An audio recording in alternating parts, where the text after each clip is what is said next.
Esse cara é o Zé. Uma manobra de skate sem o skate. Comemoração criativa do Gustavo Scarpa, que alegrou quase todos os palmeirenses. Scarpa! Gol! Gustavo Scarpa! Gol do Palmeiras! Pois é, quase todos. O Zé é um palmeirense rubro-negro. Foi assim, o esporte era uma questão de um amor e talvez o Palmeiras uma paixão, sabe? Que dura. O Zé é pernambucano. Nasceu em Vitória do Santo Antão, cidade a aproximadamente 50 quilômetros de Recife.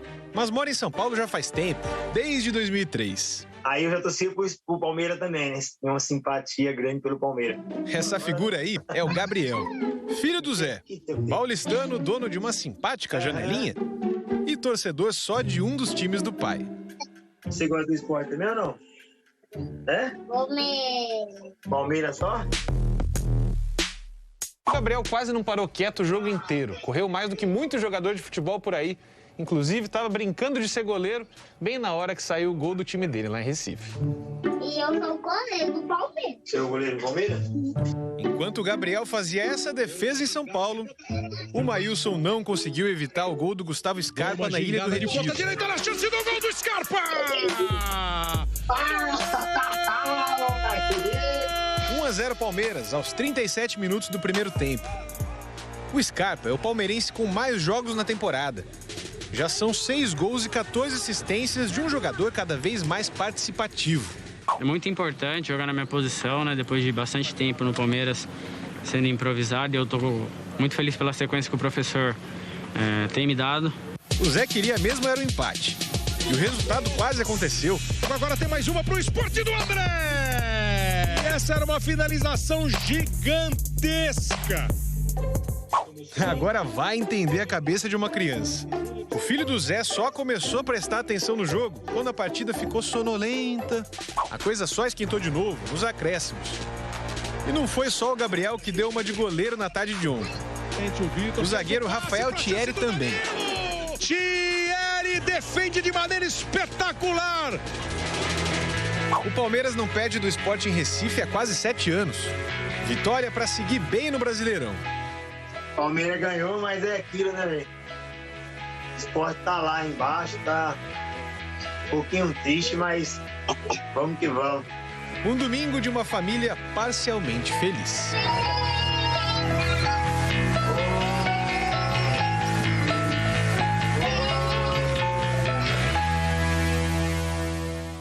Um pouquinho triste, mas muito feliz, né, Zé? Ó, no começo parecia só ressaca do título paulista, agora tá preocupando de verdade. Metade do primeiro turno, São Paulo não venceu no Brasileirão, ó, tá ali, ó, 17º, zona do rebaixamento.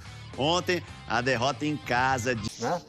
O Palmeiras está sempre lá e está ali no G4 brigando pelas primeiras posições, por mais que enfrente dificuldades, como enfrentou contra o Sport. Aliás, dificuldades físicas também, porque o Abel Ferreira reclamou do gramado.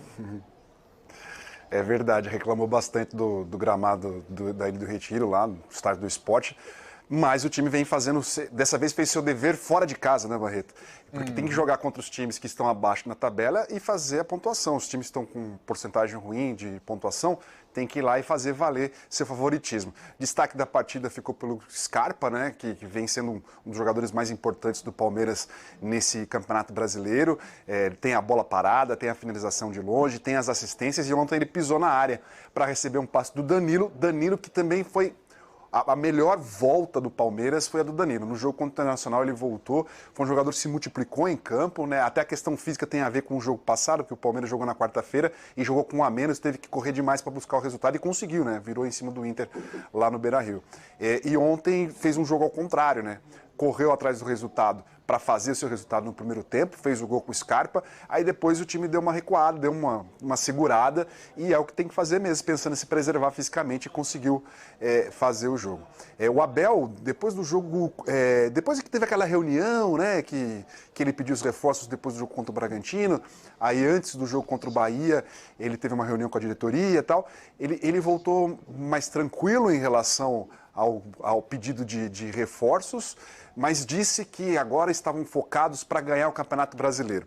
Ele até chegou a falar que, na entrevista coletiva depois do jogo do Sport, além de reclamar do gramado, ele falou que não olha para a tabela do campeonato, só olha no final do jogo. Mas eu entrevistei ele antes do jogo contra o Bahia, perguntei se ele trabalhava com metas de pontuação, ele disse que sim, só que não contaria para a imprensa quais eram essas metas. Ou seja, ele deve olhar sim para a tabela de classificação do campeonato, que é importante até para saber que movimentação ele pode fazer para as metas. Só que o Palmeiras tem ainda boas notícias, né? Porque os reforços estão para chegar. O Vinha e o Gustavo Gomes, que estavam disputando a Copa América por Uruguai e Paraguai, respectivamente, vão voltar essa semana para o time. Reforços importantes, principalmente do Gustavo Gomes, né? E o Dudu está se recuperando fisicamente e após 1º de agosto já pode reestrear com o Palmeiras. E o Borja, que está jogando a Copa América, o Palmeiras já sinalizou que vai contar com a volta dele. Então é mais um jogador que o Abel vai ter à disposição, né? Se não contrataram reforços, alguns jogadores estão voltando para deixar o Palmeiras ainda mais forte na competição. E o Palmeiras está brigando lá em cima, pressionando agora o Bragantino na briga pelas primeiras colocações, né, Barreto? Então, o torcedor do Palmeiras que botou a camisa da Colômbia para que o Vinha pudesse voltar logo, agora ele bota a camisa da Argentina para que o Borja possa... Mas agora não adianta mais. Ih, tem terceiro lugar, agora não adianta torcer contra ninguém. Tem terceiro lugar. Agora é só esperar. Agora não tem jeito. Agora já é. Mas semana que vem tá aí, né? Quem esperou tanto esperar uma semana não é nada.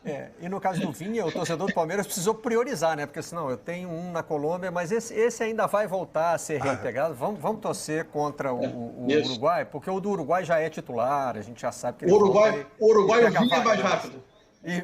O Uruguai o Vinha é mais rápido. São as idiosincrasias do futebol brasileiro. Fala, Gilmar. Gilmar, aquele botãozinho. Não fecha mais. lembrando que ainda tem o Dudu para entrar nesse time, né? Então, você vê aí, Dudu, Davidson, Borja, enfim, o Palmeiras começa a oferecer para o Abel algumas opções que, se não são as melhores, não são do alto da prateleira, né? São opções muito boas, né?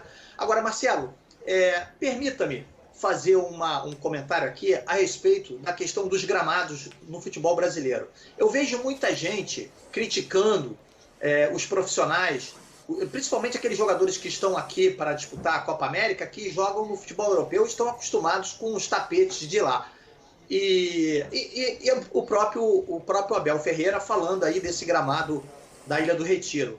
Ô Marcelo, é uma vergonha, tomara a Deus que o projeto da Liga, dos clubes formarem uma liga, englobe a obrigatoriedade de gramados híbridos, que são os gramados que são utilizados nos grandes palcos da Europa. E nós temos visto agora na Eurocopa, quase todos, eu tenho conversado com algumas pessoas que trabalham nessa área, quase todos os gramados, dos melhores gramados europeus, utilizam dessa técnica, né, da grama híbrida natural e superficial. Não é possível mais a gente ficar vendo esse tipo de cenário para desenvolvimento de jogador, para você cobrar fundamento de jogador de futebol, para você cobrar número de acertos no passe. É uma vergonha para o futebol brasileiro que os clubes da Série A, principalmente, estejam se exibindo jogadores caros em pisos com essa qualidade. O Maracanã agora, que vai ser palco da final da Copa América, ele foi remendado, tudo bem que já era um remendo previsto pela própria estrutura do consórcio Maracanã, mas a gente vai ver um gramado em melhores condições, mas que foi um gramado que já foi remendado para a final da Libertadores no início do ano. Ou seja, é um remendo que não dura 3, 4 meses, Marcelo. Então, assim, o Flamengo já teve vários problemas, não só técnicos, mas físicos, por conta desse gramado irregular, horrível, um verdadeiro pasto.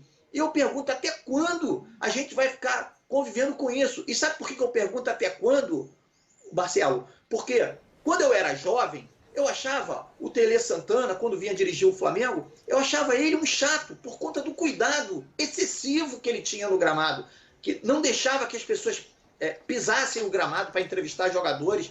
E hoje eu enxergo o quanto ele tinha razão, o quanto não era ele que era chato, eu que era bobo. Porque, realmente, se você não tiver um gramado em condições de uma exibição, uma boa exibição dos jogadores, para a prática dos fundamentos, você não vai ter um bom jogo. Você viu o Fla-Flu ontem, disputado na Neoquímica Arena, que tem um gramado mais híbrido, né? Usa essa tecnologia, e você viu que o jogo foi bem melhor do que teria sido se tivesse sido realizado no Maracanã, com aquele gramado horroroso do Maracanã. Desculpa, vamos para o Fla-Flu, então. Não, vamos para o Fla-Flu. Hoje, inclusive, tem Brasil e Peru. Você está falando de jogadores caros se exibindo em gramados ruins. Hoje tem Brasil e Peru no Newton Santos, que não é um estádio da